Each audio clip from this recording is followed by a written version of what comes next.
as Chinese media continue to praise the success of its athletes at the Paris Olympics. A debate is gaining momentum on Chinese social media about the appropriateness of the huge public investment in the Olympics, 16 years after the 2008 Beijing Olympics, which cost more than $40 billion. People are beginning to wonder whether the colossal expenditures were worth it. Recently, videos showing the current state of the 2008 Olympic venues have appeared on the internet. The picture before the viewers is in stark contrast to the former splendor. The Laoshan Velodrome, which once resembled a giant flying saucer, is now overgrown with weeds, and part of the site is being used by local farmers to grow vegetables. The former beach volleyball court, though still retaining its net and sand, is overgrown with grass. The huge sports arena is virtually abandoned, and the surrounding buildings are crumbling.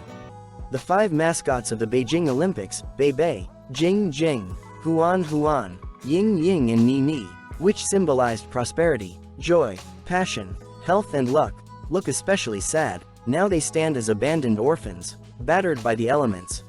However, the outward glitz of the 2008 Olympics hid a dark side. To free up land for Olympic venues, the Chinese government forcibly demolished more than 1 million homes, brutally evicting residents. Some who refused to leave were persecuted, even to the point of death. The Swiss Housing and Land Rights Network reported that at least 1.25 million people in Beijing have been forcibly relocated because of Olympic construction and related development projects. The organization criticized Chinese authorities for using violence in the demolition process and failing to provide adequate compensation to the displaced.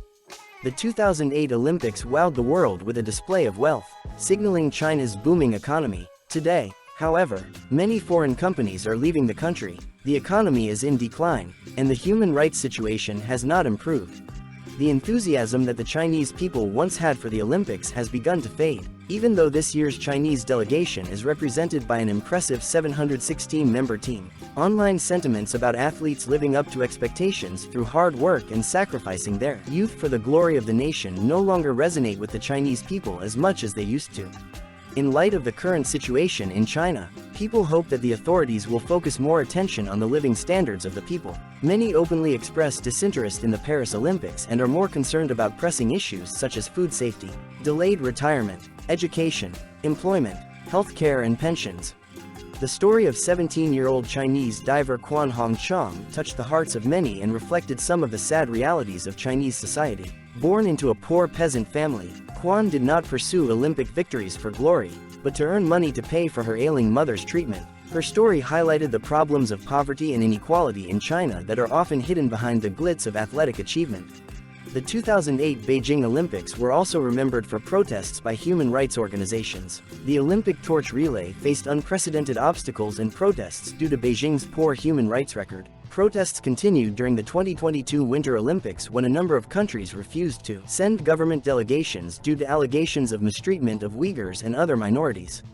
To summarize, the lesson learned from the Beijing 2008 and Paris 2024 Olympic Games is that a truly strong country is one where people live well, have rights and freedom. Winning Olympic medals or spending huge amounts of money to host the Games can no longer create the illusion of strength that the CCP so actively promotes.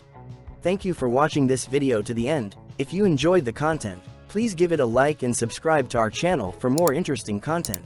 We wish you a good day and hope you found this information useful and informative.